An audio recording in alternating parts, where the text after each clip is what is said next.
ఈ వీడియో చూస్తున్న అందరికీ ఫిలిం కల్ట్‌కి స్వాగతం. Here is the complete recap of spider man's MCU journey and everything you need to know before watching spider man brand new day. Video start చేసే ముందు ఒక విషయం చెప్పాలి.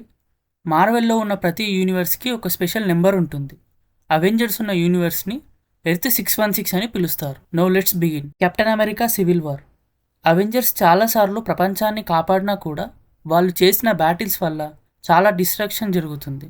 కొంతమంది ఇన్నోసెంట్ పీపుల్ చనిపోతారు. వరల్డ్ గవర్నమెంట్స్ అన్నీ కలిసి అవెంజర్స్ వాళ్ళకి ఇష్టం వచ్చినట్టు ఆపరేట్ చేయడానికి వీల్లేదని డిసైడ్ చేస్తాయి. దానికి సొల్యూషన్గా సోకోవియా అకార్డ్స్ అనే లాస్ని ఇంట్రడ్యూస్ చేస్తారు. ఈ లాస్ ప్రకారం Avengers only United states approval ఉన్న మిషన్స్లో మాత్రమే పనిచేయాలి అండ్ వాళ్ళ సూపర్విజన్లో మాత్రమే ఉండాలి. యాక్చువల్లీ ఇక్కడ సోకోవియా అనేది ఈస్టర్న్ యూరోప్లో ఒక fictional country. Avengers Age of అల్ట్రాన్లో అల్ట్రాన్తో జరిగిన బ్యాటిల్ వల్ల అక్కడ డిస్ట్రక్షన్ జరిగి చాలామంది సివిలియన్స్ చనిపోతారు. ఈ సోకోవియా అకార్డ్స్ని ఇంట్రడ్యూస్ చేసిన తర్వాత అవెంజర్స్ 2 టీమ్స్గా డివైడ్ అయిపోతారు. టీమ్ కెప్టెన్ అమెరికా సోకోవియా అకార్డ్స్ని అపోజ్ చేస్తుంది. టీమ్ ఐరన్ మ్యాన్ సోకోవియా అకార్డ్స్ని సపోర్ట్ చేస్తుంది.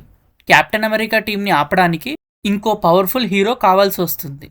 అప్పుడే ఒక మిస్టీరియస్ టీనేజర్ కార్స్ని ఆపడం, క్రిమినల్స్ని పట్టుకోవడం, వాల్స్ మీద ఎక్కడం ఇలాంటి వీడియోస్ టోనీ చూస్తాడు. తన టెక్నాలజీ మరియు రిసోర్సెస్ యూస్ చేసి ఆ టీనేజర్ ఎవరో కనిపెట్టి తన దగ్గరికి వెళ్తాడు. Spider man origin. పీటర్ ఒక సైన్స్ ల్యాబ్కి వెళ్తాడు.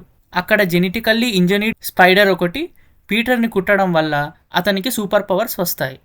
ఆ స్పైడర్ బైట్ వల్ల పీటర్కి సూపర్ స్ట్రెంగ్త్, వాల్స్ మీద ఎక్కే ఎబిలిటీ, ఇంకా డేంజర్ని ముందుగానే డిటెక్ట్ చేసే స్పైడర్ సెన్స్ వస్తాయి. ఇంకొక ఇంట్రెస్టింగ్ విషయం ఏంటంటే స్పైడర్ మ్యాన్ వెబ్స్ తన బాడీ నుంచి రావు. పీటర్ తన ఇంటెలిజెన్స్తో వెబ్ షూటర్స్ మరియు వెబ్ ఫ్లూయిడ్ని తనే డిజైన్ చేసుకుని క్రియేట్ చేస్తాడు. పీటర్ రెస్పాన్సిబిలిటీని ఎంత సీరియస్గా తీసుకుంటాడో చూసిన టోనీ స్టార్క్ అతనికి ఒక అడ్వాన్స్డ్ స్పైడర్ మ్యాన్ సూట్ ఇస్తాడు. తర్వాత జర్మనీకి తీసుకెళ్లి కెప్టెన్ అమెరికా టీంని ఆపడానికి తన టీంలో జాయిన్ అవ్వమని చెప్తాడు. ఐరన్ మ్యాన్ మీద ఉన్న రెస్పెక్ట్ వల్ల పీటర్ వెంటనే ఒప్పుకుంటాడు. Spider Man Homecoming. Civil War అయిపోయిన తర్వాత పీటర్ మళ్ళీ క్వీన్స్కి వెళ్ళి ఫ్రెండ్లీ నైబర్హుడ్ స్పైడర్ మ్యాన్గా తన ఏరియాలో పీపుల్ని ప్రొటెక్ట్ చేస్తూ ఉంటాడు. టోనీ స్టార్క్ నుంచి ఫుల్ టైమ్ అవెంజర్ ఇన్విటేషన్ కోసం వెయిట్ చేస్తూ ఉంటాడు. కొన్ని రోజుల తర్వాత Adrien tombs alias vulture battle of New York తర్వాత మిగిలిన ఏలియన్ టెక్నాలజీతో డేంజరస్ వెపన్స్ తయారు చేసి అమ్ముతున్నాడని పీటర్కి తెలుస్తుంది. వల్చర్ని ఒంటరిగా ఆపడానికి ట్రై చేస్తూ పీటర్ చాలా మిస్టేక్స్ చేస్తాడు. ఒకసారి పెద్ద ప్రమాదం జరగబోతుండగా టోనీ స్టార్క్ వచ్చి కాపాడి తన అడ్వాన్స్డ్ స్పైడర్ మ్యాన్ సూట్ని పీటర్ నుంచి వెనక్కి తీసుకుంటాడు. ఎందుకంటే పీటర్ ఇంకా ఆ రెస్పాన్సిబిలిటీకి రెడీగా లేడని టోనీ అనుకుంటాడు. అప్పుడు పీటర్కి అర్థమవుతుంది హీరో అవ్వడం అంటే పవర్ఫుల్ సూట్ వేసుకోవడం కాదు, రెస్పాన్సిబిలిటీతో సరైన డిసిషన్స్ తీసుకోవడం అని. చివరికి తను తయారు చేసుకున్న సూట్తోనే వల్చర్ని ఓడించి తన ప్రాణాలు కూడా కాపాడతాడు. ఆ తర్వాత టోనీ స్టార్క్ పీటర్ని అవెంజర్స్లో జాయిన్ అవ్వమని చెప్తాడు. కానీ పీటర్ ఆ ఆఫర్ని రిజెక్ట్ చేసి ఫ్రెండ్లీ నైబర్హుడ్ స్పైడర్ మ్యాన్గానే కంటిన్యూ అవ్వాలని డిసైడ్ అవుతాడు. Avengers Infinity War. Thanos Infinity స్టోన్స్ని కలెక్ట్ చేయడం స్టార్ట్ చేయగానే స్పైడర్ మ్యాన్, ఐరన్ మ్యాన్ మిగతా అవెంజర్స్తో కలిసి అతన్ని ఆపడానికి ఫైట్ చేస్తారు.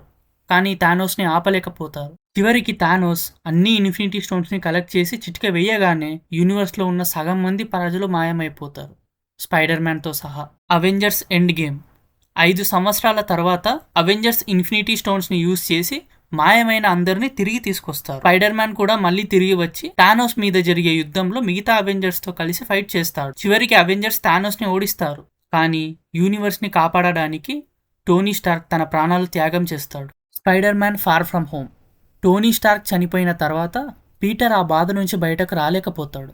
ఈ మధ్యలో తన క్లాస్మేట్స్తో కలిసి ఒక యూరోప్ ట్రిప్కి వెళ్తాడు. ఈ ట్రిప్లో స్పైడర్ మ్యాన్ రెస్పాన్సిబిలిటీస్ నుంచి కొంచెం బ్రేక్ తీసుకుని ఎంజేకి తన ప్రేమ విషయం చెప్పాలనుకుంటాడు. కానీ అప్పుడే నిక్ ఫ్యూరీ ఎలిమెంటల్స్ అనే మిస్టీరియస్ క్రియేచర్స్ని ఆపడానికి పీటర్ని పిలుస్తాడు. అక్కడే పీటర్ క్వింటిన్ బెక్ అలియాస్ మిస్టీరియోని కలుస్తాడు. అతను నిజమైన సూపర్ హీరో అని నమ్మి టోనీ స్టార్క్ ఇచ్చిన ఎడిత్ గ్లాసెస్ని తనకిచ్చేస్తాడు. కొంతసేపటికి పీటర్కి అసలు నిజం తెలుస్తుంది. మిస్టీరియో అనేవాడు డ్రోన్స్ మరియు హోలోగ్రామ్స్ యూజ్ చేసి ఫేక్ అటాక్స్ క్రియేట్ చేస్తూ తనని తాను హీరోలాగా చూపించుకుంటున్నాడని అర్థమవుతుంది. స్పైడర్ సెన్స్ని యూజ్ చేసి పీటర్ మిస్టీరియోని ఓడించి డ్రోన్స్ మీద మళ్ళీ కంట్రోల్ తెచ్చుకుంటాడు. కానీ మిస్టీరియో చనిపోయే ముందే రికార్డ్ చేసిన వీడియో ఒకటి రిలీజ్ అవుతుంది. ఆ వీడియోలో స్పైడర్ మ్యాన్ని అటాక్స్కి రెస్పాన్సిబుల్గా బ్లేమ్ చేస్తూ పీటర్ పార్కరే స్పైడర్ మ్యాన్ అని ప్రపంచానికి రివీల్ చేస్తాడు Mysterio. Spider man no way home. Peter identity reveal అయ్యాక తన లైఫ్లో ప్రాబ్లమ్స్ రావడం స్టార్ట్ అవుతాయి. ఇప్పుడు ప్రపంచం మొత్తం పీటర్ పార్కరే స్పైడర్ మ్యాన్ అని తెలుసు. దానివల్ల క్రిమినల్ ఇన్వెస్టిగేషన్ కూడా ఫేస్ చేయాల్సి వస్తుంది. Link to dare devil. తన లీగల్ ప్రాబ్లమ్స్ని సాల్వ్ చేసుకోవడానికి పీటర్ న్యూయార్క్లో ఫేమస్ బ్లైండ్ లాయర్ని హైర్ చేసుకుంటాడు. తనే మ్యాట్ మర్డాక్. కానీ మ్యాట్ మర్డాక్కి ఒక సీక్రెట్ ఐడెంటిటీ ఉంటుంది. అతను డేర్ డెవిల్ అనే సూపర్ హీరో. న్యూయార్క్ సిటీని క్రిమినల్స్ నుంచి ప్రొటెక్ట్ చేస్తూ ఉంటాడు. ఈ క్యామియో ద్వారా డేర్ డెవిల్ కూడా స్పైడర్ మ్యాన్ ఉన్న ఎర్త్ 616లోనే ఉన్నాడని అర్థమవుతుంది. ఫ్యూచర్లో స్పైడర్ మ్యాన్ మరియు డేర్ డెవిల్ కలిసి కనిపించే అవకాశం ఉందని హింట్ ఇచ్చారు. మ్యాట్ మర్డాక్ పీటర్ లీగల్ ప్రాబ్లమ్స్ని సాల్వ్ చేసినా కూడా తన పర్సనల్ లైఫ్ మాత్రం ఇంకా నార్మల్ అవ్వదు. ప్రపంచం మొత్తం పీటర్ పార్కరే స్పైడర్ మ్యాన్ అని తెలుసుకోవడం వల్ల ఆ కాంట్రవర్సీ పీటర్తో పాటు తన ఫ్రెండ్స్ లైఫ్ని కూడా ఎఫెక్ట్ చేస్తుంది. అందుకే పీటర్ డాక్టర్ స్ట్రేంజ్ దగ్గరికి వెళ్ళి హెల్ప్ చేయమని రిక్వెస్ట్ చేస్తాడు. డాక్టర్ స్ట్రేంజ్ కూడా సరే అని పీటర్ పార్కరే స్పైడర్ మ్యాన్ అని ప్రపంచం మొత్తం మర్చిపోయేలాగా ఒక స్పెల్ యూజ్ చేయడం స్టార్ట్ చేస్తాడు. కానీ స్పెల్ యూజ్ చేస్తున్న టైంలో పీటర్ పదే పదే స్పెల్ కండిషన్స్ని మార్చడం వల్ల స్పెల్ అన్స్టేబుల్ అయి ఫెయిల్ అవుతుంది. దానివల్ల మల్టీవర్స్ ఓపెన్ అవుతుంది. ఆ బ్రోకెన్ స్పెల్ వల్ల పీటర్ పార్కరే స్పైడర్ మ్యాన్ అని తెలిసిన వేరే యూనివర్స్లో ఉన్న వాళ్ళందరూ ఎర్త్ 616లోకి రావడం స్టార్ట్ చేస్తారు. స్పైడర్ మ్యాన్ ట్రైలజీ వరల్డ్ నుంచి green goblin, doctor octopus, sand man వస్తారు. అమేజింగ్ స్పైడర్ మ్యాన్ వరల్డ్ నుంచి ఎలక్ట్రో మరియు లిజర్డ్ వస్తారు. డాక్టర్ స్ట్రేంజ్ వాళ్ళందరినీ క్యాప్చర్ చేసి వాళ్ళని మళ్ళీ వాళ్ళ యూనివర్స్కి పంపాలని డిసైడ్ అవుతాడు. కానీ వాళ్ళలో కొంతమంది తిరిగి వెళ్ళగానే చనిపోతారని పీటర్కి తెలుస్తుంది. అందుకే వాళ్ళందరికీ సెకండ్ ఛాన్స్ ఇవ్వాలని, వాళ్ళని క్యూర్ చేయాలని పీటర్ డిసైడ్ అవుతాడు. డాక్టర్ స్ట్రేంజ్ వాళ్ళని పంపకుండా ఆపడానికి స్పెల్ బాక్స్ ని తీసుకొని పారిపోతాడు పీటర్. పీటర్ మిర్రర్ డైమెన్షన్ లో డాక్టర్ స్ట్రేంజ్ తో ఫైట్ చేసి స్ట్రేంజ్ ని అక్కడే ట్రాప్ చేసి ఎస్కేప్ అవుతాడు. ముందుగా డాక్టర్ ఆక్టోపస్ మెకానికల్ ఆర్మ్స్ ని కంట్రోల్ చేసే చిప్ ని రీప్లేస్ చేసి డాక్టర్ ఆక్టోపస్ ని నార్మల్ మనిషిగా మారుస్తాడు. కానీ గ్రీన్ గాబ్లిన్ మళ్ళీ తన ఈవిల్ పర్సనాలిటీలోకి వచ్చి పీటర్ మీద అటాక్ చేసి ఆంట్ మేని చంపేస్తాడు. Net doctor strange sling ring ని యూజ్ చేసి పీటర్ ని వెతకడానికి పోర్టల్ ఓపెన్ చేస్తాడు. అందులోంచి పీటర్ కి బదులు the amazing spider man universe లో ఉన్న స్పైడర్ మ్యాన్ వస్తాడు. నెట్ మళ్ళీ ఇంకో పోర్టల్ ఓపెన్ చేస్తాడు. ఆ పోర్టల్ నుంచి స్పైడర్ మ్యాన్ ట్రియాలజీ యూనివర్స్ లో ఉన్న స్పైడర్ మ్యాన్ బయటకు వస్తాడు. ఆ ఇద్దరు స్పైడర్ మ్యాన్ కలిసి ఎంసీయూ పీటర్ ని కనిపెట్టి వాళ్ళకి కూడా ఇలాంటి పర్సనల్ లాసెస్ జరిగాయని చెప్పి పీటర్ కి ధైర్యం చెప్తారు. ముగ్గురు స్పైడర్ మ్యాన్ కలిసి ఫైనల్ బ్యాటిల్లో Sandman, Lizard, Electro, Green Goblin ని క్యూర్ చేస్తారు. కానీ మల్టీవర్స్ పూర్తిగా కొలాప్స్ అవ్వడం స్టార్ట్ అవుతుంది. ఆకాశం అంతా క్రాక్స్తో నిండిపోతుంది. పీటర్ పార్కరే స్పైడర్ మ్యాన్ అని తెలిసిన వేరే యూనివర్స్లో ఉన్న చాలామంది ఎర్త్ 616లోనికి రావడానికి ప్రయత్నిస్తుంటారు. పీటర్ వెంటనే డాక్టర్ స్ట్రేంజ్ దగ్గరికి వెళ్ళి ప్రపంచం మొత్తం పీటర్ పార్కరే స్పైడర్ మ్యాన్ అని మర్చిపోయేలాగా ఒక స్పెల్ యూజ్ చేయమని చెప్తాడు. డాక్టర్ స్ట్రేంజ్ కూడా సరే అని స్పెల్ని యూజ్ చేయడం స్టార్ట్ చేస్తాడు. ఫైనల్ స్పెల్ క్యాస్ట్ చేయగానే వేరే యూనివర్స్ నుంచి వచ్చిన స్పైడర్ మ్యాన్స్ ఇంకా విలన్స్ అందరూ వాళ్ళ యూనివర్స్కి తిరిగి వెళ్ళిపోతారు. ఎర్త్ 616లో ఉన్న ప్రతి ఒక్కరూ పీటర్ పార్కర్ని మర్చిపోతారు. చివరికి పీటర్ ఒంటరిగా తన కొత్త జీవితాన్ని ప్రారంభించి మళ్ళీ స్పైడర్ మ్యాన్గా న్యూయార్క్ని ప్రొటెక్ట్ చేస్తూ ఉంటాడు. Link to venom. వెనమ్ని కూడా అఫీషియల్లీ ఎంసీయూలో కలిపేసుకున్నారు. ఈ వెనమ్ ఫ్రాంచైజ్లో మొత్తం 3 మూవీస్ ఉంటాయి.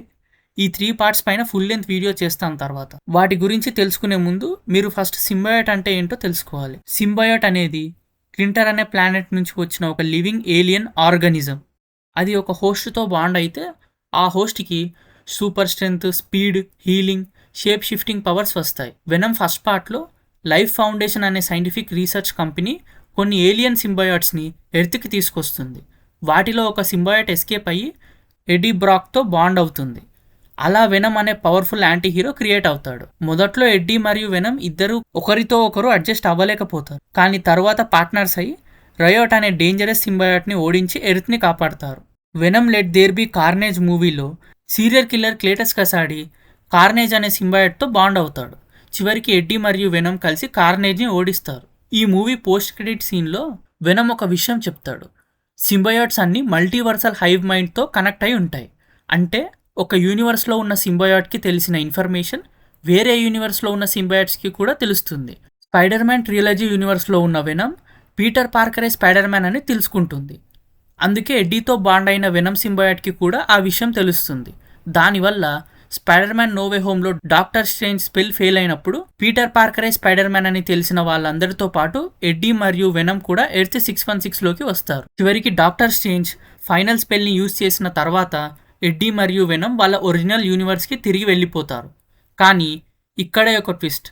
వెనమ్ సింబయాట్లో ఉన్న ఒక చిన్న పీస్ మాత్రం ఎర్త్ 616లోనే మిగిలిపోతుంది. ఫ్యూచర్లో ఎంసీయూ స్పైడర్ మ్యాన్ మరియు వెనమ్ మధ్య కనెక్షన్కి ఇది ఫౌండేషన్గా ఉంటుంది. ఇక్కడితో spider man MCU journey recap complete అయిపోయింది. ఇప్పుడు స్పైడర్ మ్యాన్ బ్రాండ్ న్యూ డేలో ఇంపార్టెంట్ క్యారెక్టర్స్ ఎవరు, ఈ క్యారెక్టర్స్కి కామిక్లో ఉన్న హిస్టరీ ఏంటి, ఈ క్యారెక్టర్స్కి ఎంసీయూకి కనెక్షన్ ఏంటి, ఈ క్యారెక్టర్స్ అఫీషియల్గా కన్ఫర్మ్ అయ్యారా లేక రూమర్స్ మాత్రమేనా, అలాగే ఈ క్యారెక్టర్ స్పైడర్ మ్యాన్ ఫ్యూచర్ని ఎలా ఇంపాక్ట్ చేయొచ్చు అనేది కంప్లీట్గా తెలుసుకుందాం. Punisher alias Frank Castle. Frank Castle ఒక ఫార్మర్ యుఎస్ మెరైన్, చాలా హైలీ ట్రైన్డ్ సోల్జర్. ఒక గ్యాంగ్ షూట్అవుట్లో తన వైఫ్ మరియు 2 పిల్లలు చనిపోయాక క్రిమినల్స్ మీద వన్ మ్యాన్ వార్ స్టార్ట్ చేస్తాడు. అప్పటి నుంచి తనకి ది పనిషర్ అనే నేమ్ వస్తుంది. సూపర్ హీరోస్ లాగా తినకి పవర్స్ ఉండవు. Military training, guns, weapons and తన టాక్టిక్స్ మీద మాత్రమే డిపెండ్ అవుతాడు. ఫ్రాంక్ ఐడియాలజీ ఏంటంటే క్రిమినల్స్ని అరెస్ట్ చేయడం కాదు, డైరెక్ట్గా చంపడమే కరెక్ట్ అని నమ్ముతాడు. కామిక్స్లో చాలాసార్లు డేర్ డెవిల్తో కలిసి కామన్ ఎనిమీస్ కోసం ఫైట్ చేస్తాడు. Frank story Daredevil born again సిరీస్లో కంటిన్యూ అవుతుంది. తన బ్రూటల్ మెథడ్స్ వల్ల పనిషర్ మార్వెల్లోనే మోస్ట్ డేంజరస్ యాంటీ హీరోస్లో ఒకటిగా ఉంటాడు. క్రిమినల్స్ మాత్రమే కాదు, పోలీస్ కూడా తనని చూసి భయపడతారు. స్పైడర్ మ్యాన్ బ్రాండ్ న్యూ డేలో పనిషర్ని అఫీషియల్గా రివీల్ చేశారు. Next Hulk alias Bruce banner. Bruce banner కూడా స్పైడర్ మ్యాన్ బ్రాండ్ న్యూ డేలో ఉన్నాడు. స్పైడర్ మ్యాన్తో ఫైట్ కూడా చేస్తున్నాడు. స్పైడర్ మ్యాన్తో ఎందుకు ఫైట్ చేస్తున్నాడు అనేది మనకు మూవీ చూస్తేనే తెలుస్తుంది. Scorpion alias Mac Gargan. ఎంసీయూలో ఫస్ట్ స్పైడర్ మ్యాన్ హోమ్ కమింగ్లో కనిపిస్తాడు. స్టాటన్ ఐలాండ్ ఫెర్రీ ఇన్సిడెంట్ తర్వాత స్పైడర్ మ్యాన్ వాళ్ళందరినీ ఆపేసి జైలుకి పంపిస్తాడు. పోస్ట్ క్రెడిట్ సీన్లో గ్యార్గన్ వల్చర్ని స్పైడర్ మ్యాన్ రియల్ ఐడెంటిటీ చెప్పమని అడుగుతాడు.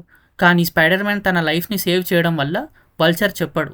కామిక్స్లో మ్యాక్ ఒక సైంటిఫిక్ ఎక్స్పెరిమెంట్లో పార్టిసిపేట్ చేస్తాడు. ఆ ఎక్స్పెరిమెంట్ తర్వాత మెకానికల్ టేల్ ఉన్న scorpion suit, super human strength వస్తాయి. కానీ మైండ్ కూడా ఎఫెక్ట్ అయ్యి ఇంకా వైలెంట్గా మారిపోతాడు. స్పైడర్ మ్యాన్ బ్రాండ్ న్యూ డేలో స్కార్పియన్ని అఫీషియల్గా రివీల్ చేశారు. బిల్ మెట్స్గర్ ఈ క్యారెక్టర్ని ట్రామెల్ టిల్మెన్ ప్లే చేస్తున్నాడు. టీజర్ ట్రైలర్ ప్రకారం ఇతను డిపార్ట్మెంట్ ఆఫ్ డ్యామేజ్ కంట్రోల్ డిఓడిసిలో వర్క్ చేస్తున్నట్టు కనిపిస్తుంది. సూపర్ పవర్స్ ఏమీ లేవు, కానీ న్యూయార్క్లో జరుగుతున్న స్ట్రేంజ్ ఇన్సిడెంట్స్ ఇన్వెస్టిగేట్ చేస్తూ స్పైడర్ మ్యాన్ లేటెస్ట్ మిషన్లో ఇన్వాల్వ్ అవుతాడు. Boomerang alias Fred. Fred professional baseball player. Match fixing వల్ల తన కెరీర్ డిస్ట్రాయ్ అయిపోతుంది. తర్వాత క్రిమినల్గా మారిపోతాడు. హైటెక్ బూమరాంగ్స్ యూస్ చేస్తాడు. సూపర్ పవర్స్ ఏమీ ఉండవు, కానీ ఎక్స్పర్ట్ మార్క్స్మెన్, అంటే టార్గెట్ని చాలా అక్యురసీతో హిట్ చేయగలడు. వెపన్స్ని పర్ఫెక్ట్గా యూస్ చేస్తాడు. అలాగే తన ఒక స్కిల్డ్ ఫైటర్. కామిక్స్లో స్పైడర్ మ్యాన్తో చాలాసార్లు ఫైట్ చేస్తాడు. బ్రాండ్ న్యూ డే టీజర్ ట్రైలర్లో సిగ్నేచర్ బూమరాంగ్స్ యూస్ చేస్తూ కనిపించాడు. ది హ్యాండ్ ఇది సెంచరీస్ నుంచి ఆపరేట్ చేస్తున్న సీక్రెట్ నింజా ఆర్గనైజేషన్. జపాన్లో స్టార్ట్ అయ్యి అసాసినేషన్స్, ఆర్గనైజ్డ్ క్రైమ్, డార్క్ మ్యాజిక్లో ఇన్వాల్వ్ అవుతారు. ఎంసీయూలో ఫస్ట్ డేర్ డెవిల్ మరియు ద డిఫెండర్ సిరీస్లో మెయిన్ విలన్గా కనిపించారు. కామిక్స్లో స్పైడర్ మ్యాన్ కూడా వాళ్ళతో ఫైట్ చేస్తాడు. ఇప్పటి నుంచి చెప్పబోయే క్యారెక్టర్స్ అన్నీ రూమర్స్ అండ్ పాసిబుల్ క్యామియోస్ మాత్రమే. మార్వెల్ కానీ సోనీ కానీ అఫీషియల్గా కన్ఫర్మ్ చేయలేదు, కాబట్టి మూవీ రిలీజ్ అయ్యాక ఇన్ఫర్మేషన్ మారొచ్చు. స్పాయిలర్స్ని అవాయిడ్ చేయాలనుకుంటే డైరెక్ట్గా ఈ టైం స్టాంప్కి వెళ్ళిపోండి. Tom Stone alias Lonnie Lincoln. ఇతను స్పైడర్ మ్యాన్లో మోస్ట్ డేంజరస్ స్ట్రీట్ లెవెల్ విలన్స్లో ఒకడు. Super human strength, incredible durability, almost indestructible body ఉంటాయి. న్యూయార్క్లో పవర్ఫుల్ క్రైమ్ బాస్గా క్రిమినల్ ఎంపైర్ని బిల్డ్ చేస్తాడు. స్పైడర్ మ్యాన్తో రెగ్యులర్గా క్లాషెస్ అవుతుంది. Daredevil alias Matt Murdock. Matt Murdock Hell's కిచెన్కి చెందిన బ్లైండ్ లాయర్. చిన్నప్పుడు ఒక మనిషిని సేవ్ చేస్తూ కెమికల్ యాక్సిడెంట్లో ఐసైట్ లూజ్ అవుతాడు. బ్లైండ్ అయిన తర్వాత తన మిగతా సెన్సెస్ ఎక్స్ట్రాడినరీగా ఇంప్రూవ్ అవుతాయి. చుట్టూ జరిగే ప్రతి దాన్ని గుర్తించే ఎబిలిటీ వస్తుంది. ఫాదర్ మర్డర్ తర్వాత స్టిక్ దగ్గర మార్షల్ ఆర్ట్స్ ట్రైనింగ్ తీసుకొని డేంజరస్ ఫైటర్ అవుతాడు. పగలు లాయర్గా ఇన్నోసెంట్ పీపుల్ని డిఫెండ్ చేస్తాడు. రాత్రి డేర్ డెవిల్గా క్రిమినల్స్తో ఫైట్ చేస్తాడు. తన బిగ్గెస్ట్ ఎనిమీ కింగ్ పిన్. తిన story Daredevil born again సిరీస్లో కంటిన్యూ అవుతుంది. స్పైడర్ మ్యాన్ బ్రాండ్ న్యూ డేలో డేర్ డెవిల్ ఉన్నాడని స్ట్రాంగ్ రూమర్స్ ఉన్నాయి. జీన్ డెవోల్ఫ్ తిను ఒక హానెస్ట్ ఎన్వైపీడీ డిటెక్టివ్. స్పైడర్ మ్యాన్ని నమ్మే కొన్ని పోలీస్ ఆఫీసర్లో ఒకరు. యాక్చువల్లీ కామిక్స్లో సినీటర్ చేతిలో మర్డర్ అవుతుంది. మూవీలో స్పైడర్ మ్యాన్తో కలిసి క్రైమ్ ఇన్వెస్టిగేషన్ చేస్తుందని రూమర్స్ ఉన్నాయి. మార్టిన్ లీ అలియాస్ మిస్టర్ నెగిటివ్. మార్టిన్ లీ ఫీస్ట్ ఫౌండేషన్ రన్ చేసే బిజినెస్ మ్యాన్ లాగా ఉంటాడు. స్పైడర్ మ్యాన్ నోవే హోమ్లో ఆంట్ మే ఫీస్ట్ ఫౌండేషన్లో వాలంటీర్గా పనిచేస్తుంది. కానీ సీక్రెట్గా మార్టిన్ లీ మిస్టర్ నెగిటివ్గా మారిపోతాడు. డార్క్ ఫోర్స్ పవర్స్ యూస్ చేస్తూ ఇన్నర్ డీమన్స్ అనే క్రిమినల్ గ్యాంగ్ని లీడ్ చేస్తాడు. స్పైడర్ మ్యాన్ బిగ్గెస్ట్ విలన్స్లో ఒకడు. Marvel spider man PS4, PS5 games ద్వారా చాలా పాపులర్ అయ్యాడు. బ్రాండ్ న్యూ డేలో ఇంట్రడ్యూస్ అవుతాడని రూమర్స్ ఉన్నాయి. Tarantula former special forces soldier. Super powers ఉండవు. మార్షల్ ఆర్ట్స్లో ఎక్స్పర్ట్. బూట్స్లో హిడెన్ వెపన్స్ యూస్ చేస్తాడు. స్పైడర్ మ్యాన్తో ఫ్రీక్వెంట్గా ఫైట్ చేస్తాడు. ట్రైలర్లో ఒక క్యారెక్టర్ టారెంటూలా లాగా కనిపించాడు, ఎలెనా బెలోవా. ఎలెనా ఎంసీయూలో స్ట్రాంగెస్ట్ స్పైస్లో ఒకరు. రెడ్ రూమ్లో నతాషా రోమనాఫ్తో పాటు ట్రైనింగ్ తీసుకుంటుంది. ఎస్కేప్ అయ్యాక మిగతా బ్లాక్ విడోస్ని సేవ్ చేస్తుంది. నతాషా తర్వాత తన లిగసీని కంటిన్యూ చేస్తుంది. హాకాయిలో క్లింట్ని చంపాలని ట్రై చేస్తూ నిజం తెలిసాక ఆగిపోతుంది. తర్వాత థండర్ బోల్ట్స్ టీంలో జాయిన్ అవుతుంది. సూపర్ పవర్స్ ఉండవు కానీ కాంబాట్ ఇంకా షూటింగ్లో ఎక్స్పర్ట్. బ్రాండ్ న్యూ డేలో సపోర్టింగ్ రోల్లో ఉందని రూమర్స్ ఉన్నాయి. X-Men references. MCU already Ms Marvel, Doctor Strange in the Multiverse of Madness, the Marvels, Deadpool and Wolverine ఈ ప్రాజెక్ట్స్ ద్వారా మ్యూటెంట్స్ని ఇంట్రడ్యూస్ చేయడం స్టార్ట్ చేసింది. కాబట్టి బ్రాండ్ న్యూ డేలో ఎక్స్మెన్ రిఫరెన్సెస్ ఉంటాయని రూమర్స్ ఉన్నాయి. జీన్ గ్రే ఒరిజినల్ ఎక్స్మెన్ మెంబర్స్లో ఒకరు. టెలిపతి పవర్స్ ఉంటాయి. మోస్ట్ పవర్ఫుల్ మ్యూటెంట్స్లో ఒకరు. Sadie Sink mystery character. Sadie Sink casting అఫీషియల్గా కన్ఫర్మ్ అయింది, కానీ ఆమె క్యారెక్టర్ ఐడెంటిటీ మాత్రం కంప్లీట్ సీక్రెట్గా మెయింటైన్ చేస్తున్నారు. డైరెక్టర్ డెస్టిన్ డానియల్ ఆ క్యారెక్టర్ని సీక్రెట్గా ఉంచడానికి ఒక బలమైన రీజన్ ఉందని, అదేంటో సినిమా చూసాక ఆడియన్స్కి అర్థమవుతుందని చెప్పారు. చాలామంది ఆమె జీన్ గ్రే క్యారెక్టర్ ప్లే చేస్తుందని అనుకుంటున్నారు. ఇంకొంతమంది లేడీ స్పైడర్ మ్యాన్ అని కూడా అంటున్నారు. సో ఇదే అండి spider man MCU journey recap. అలాగే spider man brand new day చూడడానికి ముందు మీరు తెలుసుకోవాల్సిన ముఖ్యమైన విషయాలు. వీడియో మీకు ఎలా అనిపించిందో కామెంట్స్లో చెప్పండి. వీడియో నచ్చితే లైక్ చేయండి, మీ ఫ్రెండ్స్ అండ్ ఫ్యామిలీతో షేర్ చేయండి. నచ్చకపోతే ఎందుకు నచ్చలేదో కామెంట్స్లో చెప్పండి. అలాగే మా ఛానల్ని సబ్స్క్రైబ్ చేసుకుని బెల్ ఐకాన్ను యాక్టివేట్ చేసుకోండి. Thank you. జై హింద్.